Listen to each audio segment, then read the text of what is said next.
what's up? I'm Toner. Yo, what's up, everybody? I'm New, and we are the Heights Sessions. On today's session, we have Axel. What's up, Axel? Hey, what's up, man? How you guys doing? Oh yeah, dude. Good to have you in here, man. Thank you, guys. So how's your day today, Axel? Man, today's been a little hectic. You know, it's Friday. We have a lot of accounts that I had to take care of. You know, production. I do a lot of design and production, so you know, I'm gonna have to get those out for the weekend. How are you guys today? Mine is good, dude. I just want to work, chill with the athletes. But you know, what I do, I work at USC, so Yeah. I restock like majority of like the lounge, and I feed athletes. So just pretty much just chilling, stocking shit. So you meet the chef, you get to meet people and shit. Everyone, dude. Like, and when you're working with food, like my brother's a chef as well. When you're working with food, just special treatment all day. Oh, dude. All day, like. I'm not tripping for no reason, bro. You know, like I'm pretty big right now, yeah. Now I'm pretty pumped though, dude. Like it's gonna sound pretty funny, but I pre-ordered fucking Super Smash Brothers about like 2 months ago. And my daughter and I are fucking hyped for that shit. We're playing it right now. We're ready for you. We're just like honestly, in the beginning when you told me about it, I was like, it's not even worth it. But after doing playing it, like I went from work, I was like, oh yeah, you have to be careful with you.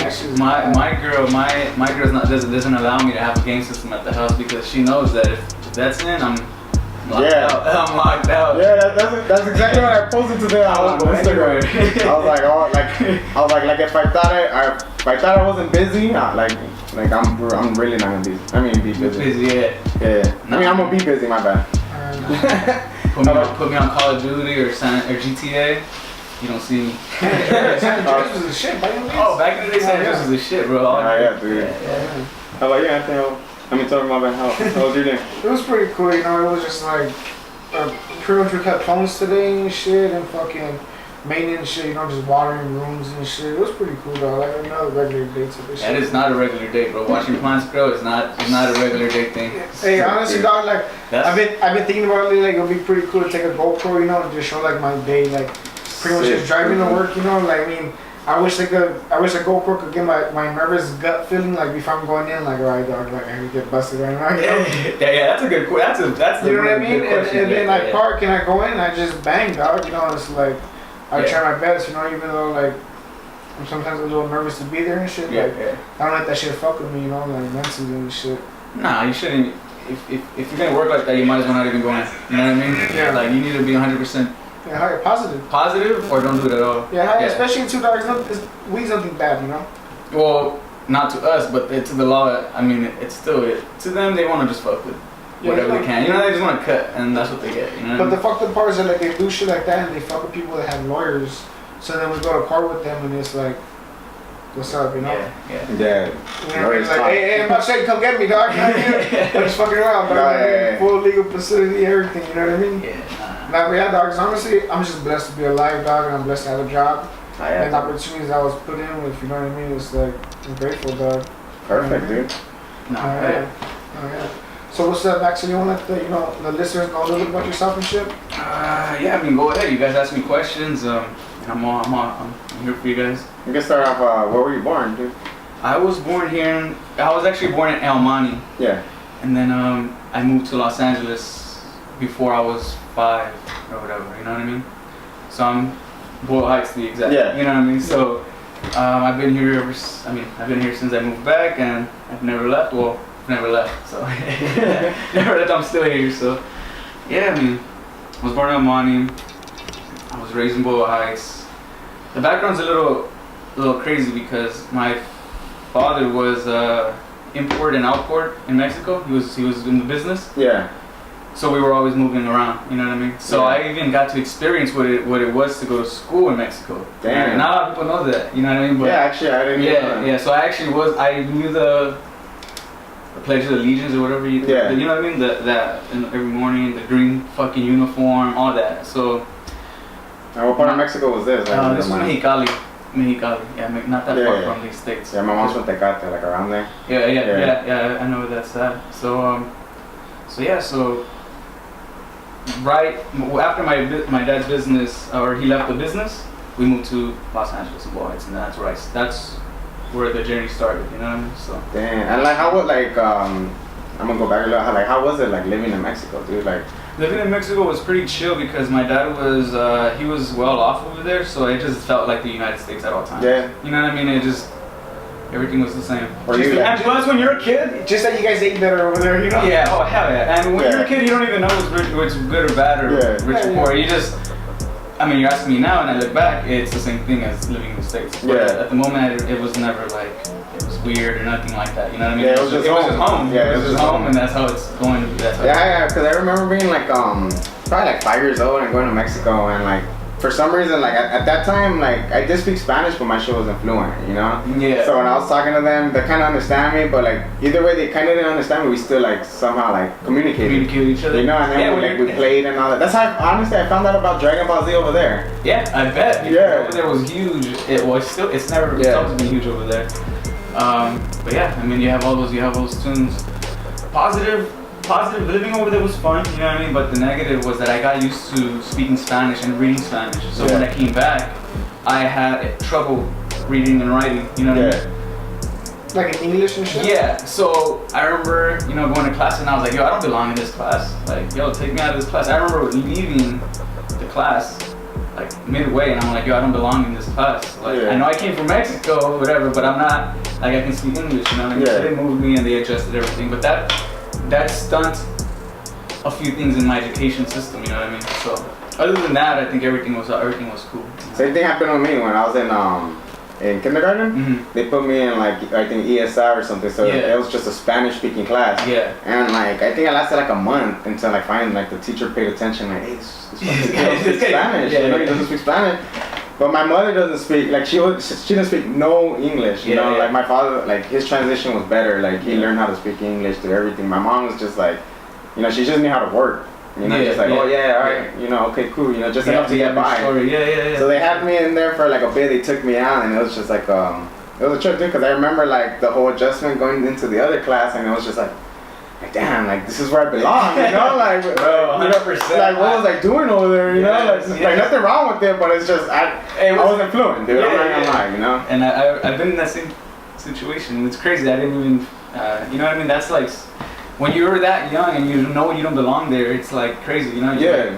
It's crazy. It just happens. And it's like I don't belong here. I need to get moved.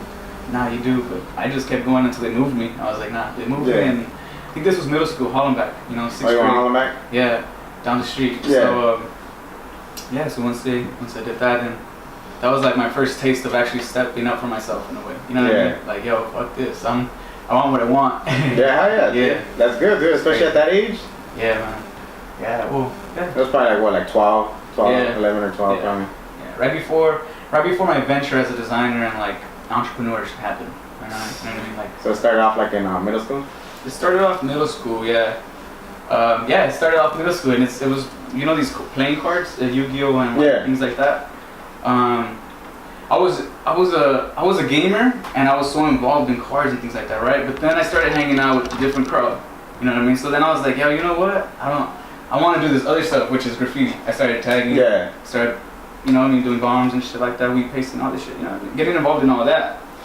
Oh shit! How was that experience right there? Oh man, that shit was. That was in middle school. And you were going to that. Yeah, shit? that was middle crazy. school. We're doing the same shit around the same time. Yeah. You were like a wonder and shit, or you had gone so cool? Yeah, well. You're not saying no names. No names. No. It was a crew thing, but I always felt like I was a winner because I wasn't gang related. I was never gang related. I was more in the art. I just wanted to express myself in a different way that I never even knew. I just knew there was like, yo, you can do this shit. You know what I mean? Like I found out about it, I was like, yo, I'm gonna start doing this. You know what I mean?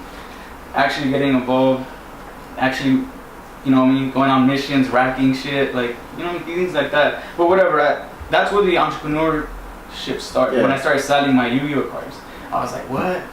I paid like a few months ago. I paid $1, for example, $1 for them. Now, a few months forward, you want $20 from them? Man, I got hundreds of them. You know what I mean? So I started selling them, whatever. So then, after that, I just started like selling my graphic design to the school. You know, they'll be like, yo, is there any students here that would like to design the flyer for the next event? Yeah, I'll do it. Damn, and I remember one of the counselors grabbed me by the neck and he's like, you're gonna charge $150 for this one. I was like, why? And then he's like, you're gonna charge it and they're gonna pay you. And then those are little things that have happened to me. I was like, oh shit, people pay for design? I design all day. Like, what do you mean? I design all day for fun. You know what I mean? So I started just reaching out to people, to teachers, reaching out to classes, all that. So. And what program were you using at that time? Man, at the time, a good friend of mine, he wanted me to edit his photo. You know what I mean? At the time, there was party crews, and he wanted some stars on his photo, some bling, some shit. You know what I mean? So I did it, and that was called. It was like a editing program for a printer company. It was not even Adobe or anything. Oh shit! It was crazy. Yeah, I worked my way up to Adobe and Adobe Photoshop and Adobe Illustrator and then After Effects and all that stuff. Damn, so you know how to use everything? I know how to maneuver myself appropriately through all the Adobe programs. The Master Collection and all that? All that, yeah. Damn, that's sick, dude. Damn, man, honestly, I never knew that, dude. Especially making a flyer for Hollenbeck. That's pretty big for Roosevelt. For all the Roosevelt. Yeah, even for Roosevelt? What'd you make for Roosevelt? Same thing, posters. I don't know for what class it was. It was like Spanish class or something like that. But they would always ask me, Axel do it. Axel would do it, you know what I mean? So I started doing it. I was kind of just doing all of that. It had its perks, you know what I mean? I was making friends and all that. It was crazy. Yeah. So it's a little, my middle school and high school stuff is a little blurry because my shit didn't elevate, so I left to college, you know what I mean? So all these, middle school and how I started, it's just like, oh shit, I haven't even thought about all those days or all those. And did you graduate high school or? Yeah, I was at Roosevelt. 9th grade, I realized that the crowd that I was in, or I was involved with, I was never that focused, you know what I mean? A bunch of partying and shit or what? Yeah, man, I was involved in the party scene. I was hosting events and. Oh, you were throwing fucking kickbacks and fucking. Yeah, it was actually like warehouse parties. Oh, shit, like big shit. I would break into, I would rent or break into warehouses or lots, book my DJs from all around the city, and then throw a flyer up. Charge a premium. Charge a premium. Yeah, I remember around that time because I had stopped partying because once I got into raving, I think it was around 2007, 2008. I had stopped going to backyard parties. I was like, this shit's whack. I'm not gonna lie. This shit fucked by 10. It's fucking rated. So I wouldn't go to parties, but every party that would be in Boyle Heights, I was like, hey, Axel's throwing the shit. I was like, alright, fool, we going. I didn't even know you like that, but I was like, let's go, fool. I heard about this fool. Let's go, and we went with our little crowd and shit. Pretty cool little events. I had big support from Boyle Heights. If I would continue doing all the events, I probably wouldn't be doing what I'm doing now. I probably would have been locked up or tickets or XYZ or all that drug shit. There was with the party comes a lot of drugs. And me as an entrepreneur, I saw the value in that, and I was making some money, and then I decided not to do those, not to continue doing what I was doing. You know what I mean? I bet you got some fucking stories from the party days. Oh man, dude, I got it. What's some of the most wildest shit you fucking seen some nights? Because wild shit. Oh yeah, well, wild shit. I didn't see anything, and plus I can tell you how setting those up were crazy. Because obviously I was at the door most of the time, so I wasn't really in the back. I was just handling my business in the front. But setting them up was a very cool experience, meeting these DJs that people glorified at the time, or meeting the plug coming to your house with X amount of whatever, you know what I mean? Actually, dude, I'm 15 years old, I got this grown ass man dropping bags in front of me crazy, you know what I mean? Those experiences are the ones that I remember or whatever. You know and how was it for instance, the process of throwing the party? So did DJs end up flaky sometimes, and then sometimes you would have to alright, fuck, this dude flaked. They did, but as a businessman, I always had my backup. I always had a plan B and a plan C. I always had a plan A, B, and C all the time, no matter what, because one, a lot of people are depending on you. Yeah. They're paying at the door. You know what I mean? Some shit happens. It's you know what I mean? You don't wanna fuck up someone's night, So you want to continue having it, even if there was another location, transfer them to another location and host that. And I have crazy stories. Yeah, some crazy shit. There was this one time in City of Industries, there was this huge warehouse, 2-story warehouse we had broken into, and we kept going in there every other day for a month because we were fixing the lighting and because there was no light in here, so we rented a generator, 400, like, you know what I mean? We actually got the bar system, everything, whatever. We get there that night. My brother goes in there because he's gonna go set some stuff up, and he calls me, yo, don't come in. There's a chopper here. There's mad cops. There's undercovers and everything, right? So somebody had a rival party promoter or whatever called it in because obviously I was bringing all the crowds. Yeah, that's and so then I go inside. He leaves, right? I get there 20 minutes later, and I get inside. I was like, yo, no one's here. There's no one outside. There's no choppers. And he's like, get the fuck out of there, bro. They're gonna trap you. It's like, nah, no one's here. And I'm over here laughing. I call in the guys, get the generator in, get this, fix that. 2 minutes later, like, dum, dum, dum, dum, dum, you hear the chopper, boom, boom, boom, get out. Like, you know what I mean? Announcing all kinds of shit, right? So then me and the crew, we don't really panic. We go upstairs and we're like, all right, well, they're not going to find all of us. So it's like, okay, cool. I lead them to the exit that I already had planned myself. I knew the exits were at. So I was like, yo, you guys are going to leave through here. I'm fucked. My car's parked in the front. I'm going in regardless. Like, let me guide you guys to the top. So I guide them to the top. All right, you guys leave here. You guys all leave from here. I'm gonna go back downstairs. So as I go downstairs, I don't look back. I just leave to my car so I can just get the cops out of here. I open the door. Right when I open the door, they pull out a big ass gun. You know what I mean? They basically kick the door open and everybody put your hands up. Woo woo. Little did I know my whole crew's in the back. Fucking, they didn't even go nowhere. You know what I mean? They were like, nah, we're gonna leave you. Woo woo. I was like, all right. They lined us all up on the street. Damn. That's crazy. They lined us up on the street. They're whose event is it? Whose event is it? Everyone's like, I don't know. Yeah. But my phone was banging crazy. Is it still going on? Cops are there. As he's searching, he pulls my phone out and he sees, yo. He opens it. You know what I mean? And I'm like, isn't that illegal? He's like, bro, you're really gonna ask me what's illegal? And I was like, whatever. And he's like, yo, we are. So he goes away and calls the main sheriff, like that's the sheriff, right? And he pulled me off to the side. Why don't you go do this in your city? Why don't you do this at your mom's house? It's true though. I was like, yeah, man, XYZ, like, yo, my bad, woo woo. That minute when they gave me my phone back, called my brother. I told him to move to the party down the street, actually on 4th Street. We moved the party within a minute, and bro, I wasn't even here. I was still cuffed while the party was when it was happening. You know what I mean? That shit was crazy. It would happen so fast.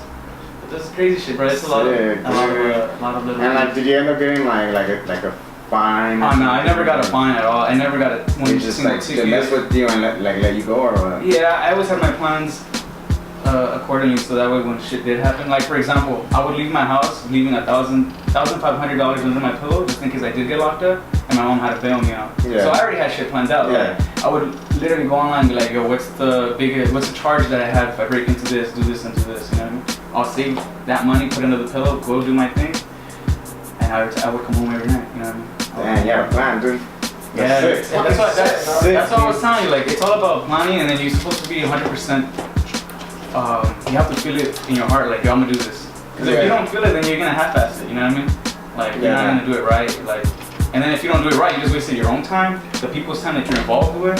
You know what I mean? You don't go home with nothing. You know what I mean? Yeah, nah, it's true. I do believe in like that type of energy, because like sometimes like when we do the podcast, like. Dude, like, I'm drained. Like, I'm in at work. I enter work at 5 o'clock in the morning. Yeah. I go to sleep, you know, by probably like 11, you know, and like, because, you know, I'm playing with my daughter and whatnot. And like, so I'm drained, dude. And then we do these.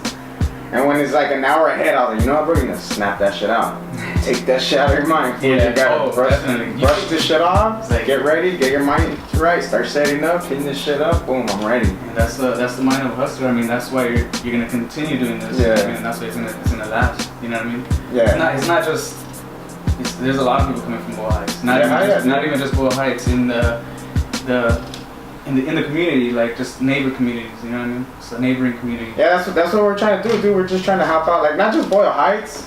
But you know, it's like I always say, I wanna win like our communities back. Before we. That's the main. Like, you know, we get everyone else's back. You know. There was this guy. What's that skate park that was a skate store that was across the street from 4th Street Park? It was black and it was right on the corner, right where they're building that new building. I don't know what it is. But a guy in there in that store, like years ago, when I wanted. Ideas and Mislos or something. Big anywhere, you need to win your community first. Yeah. and when the minute you have the full support from your community, things become easier. You know what I mean? Like, I didn't even know that. To be honest. I mean, that's what he said to me, and as I was coming over here, that's what I was thinking about. I was like, Boyle Heights, all right, I'm going back. I'm having an interview. I was like, that's crazy. You know what I mean? I'm actually communicating with the people that are from here. Yeah. I'm not used to. When I graduated, when I went to college, I excluded myself from the community. Not the community, but like the friends I was around. They were not from Boyle Heights. Nobody was from Boyle Heights or came from a background like ours. Yeah. So it was always different. Like they had different struggles and shit like that. You know what I mean? But it was always like, oh shit, am I supposed to be here? Like, you know what I mean? Like, you're in this art school, like, am I supposed to be here? Like you gotta what school was that? Like, what school? What college you went to? I went to the Art Institute of Santa Monica. Oh shit. Yeah, so I went in there for graphic design and web, and I loved it. I would go back to that school right now. It was expensive, you know what I mean? But nothing's cheap, especially the type of quality, like, I like learning. Oh yeah, bro. Like, you gotta spend money, you know. I've learned that since day one. Yeah. Hosting events, like, if you want to make money, you gotta spend the best DJ, the best audio, the best locations, the best everything. Because, because that's I don't know. I think quality really overrules, like, you know what I mean? Like, and then also what I noticed, like, you always gotta keep pushing. Like, even though you take a loss, like, doesn't matter how much money you fucking drop. Like, obviously it hurts. Yeah. But that shouldn't stop you, you know, you just gotta keep going. Like, we had a project going on like a few months ago where we fucking, how much money did we end up losing? Like, probably like what, like 2,000 each or some shit? Wow, yeah, that's a big project. What were you guys doing? What were you guys involved in? We'll tell you after. Okay. Yeah, we'll tell you after. Yeah, for that project, I can get you your routine real quick. Nah, it was a serious, like, we're like doing that's those numbers is like the beginning of something big. You know? Exactly, you know, and like it's like what we always say, you know, scary money don't make money. You know? Nah, bro. If you ask me how much money I've lost, I think it's like it's not even losing money, bro. It's an experience. It's like a learning experience. It's like, oh, that mistake cost me $700. Guess what? It's not gonna happen when I do the $10,000 venture or the $20,000 venture. I do get what you're saying, dude. That's what's up, man. Something, And when you went to school, did you go right after high school, or did you take like a little break and shit? Nah, I went during high school. Like I said, in 9th grade, I realized that what I wanted to do in life. Like, for example, when I was in 5th grade, they told me write down everything you want to own, right? And the teacher looked at mine and says, damn, you want this car? You want to have cable TV? At the time it was cable TV, not Netflix. So it's like, you want cable? Okay, so that means you need to make X amount of money every month to sustain that lifestyle, to drive that car that you want. Yeah. I always think when you're 5th grade, you just pick the biggest nice house and the biggest. But it taught me that if you want whatever you want in life, it's gonna cost you. You know what I mean? So that's when I determined. I was like, damn, if I want that, I need to work 10 times as harder than my neighbor, because obviously the kid next to me wanted a lot less from what I wanted. You know what I mean? So I was like, damn, this dude doesn't even have to do the shit the teacher's telling me that I'm gonna have to do in my life. You know? Yeah. So, so I mean, right then and there, that's when I did kind of like figured out what working and like hard work would pay off and how it comes back and all that shit. So. Yeah, dude. That's sick, dude. Yeah. That's true as fuck. How were your high school days? Like, what were you into? Like, aside like from graphic designing and stuff? What was I into? Like sports and. Nah, I was never really into sports, bro. I was always more into art and music. As far as not rap music, more like instruments and beats. And I took classes for all of that. You know what I mean? I have certificates for all that. That's what I was doing, other than fucking around. Yeah. You know what I mean? Like, I was literally I was going to different high schools, meeting different people, going to different events. You know what I mean? Like, doing normal high school shit, you know? Normal high school stuff. Just being social and shit, not just fucking. Yeah, but you know what? It was weird. Like, I was always the quiet one, but I always knew a lot of people. Yeah. You know what I mean? Like, I'm shy. Like, I consider myself a quiet person, unless you get to know me. Really. Same here, dude. Like, I know it's pretty ironic, but I'm antisocial. Yeah. Like, I'm an antisocial guy. Yeah, you know what sucks about that is that people don't really they'll judge you for that. You know what I mean? Yeah. It's like, bro, I have nothing but good intentions for our relationship, for like whatever we're doing. Yeah. I'm just, my bad that I can't describe myself in a fucking 2 paragraphs or in like a long conversation. You know? Yeah. It's like, I'm just more like, thank you for like, appreciate it. You know, instead of like really. Yeah, it's true. Sometimes I just have to brush it off, dude. Like I'll brush it off, and like it's like my friend always like my coworker actually, he's always like giving me a hard shit. He's like, dude, like you're antisocial. You know, you don't even like talking to people, and your fucking your work right now it has to do with fucking talking to people. Yeah. You know, so like how do you do it? I was like, well, to be honest, dude, I just brush it off. I try to have a clear mind. Well, mistakes or not even mistakes, all the hard shit that comes your way. You know what I mean? And then for your like as for the graphic designing, like what's like a known design that you made for like a brand? I've worked as a graphic designer. I worked with Dope on Fairfax, and then I've worked with Sir also near Fairfax, Santa Monica. As far as my known designs, I don't know which one's a known design. Yeah. You know what I mean? But I'm pretty sure there's one. There's a few out there that represent my work.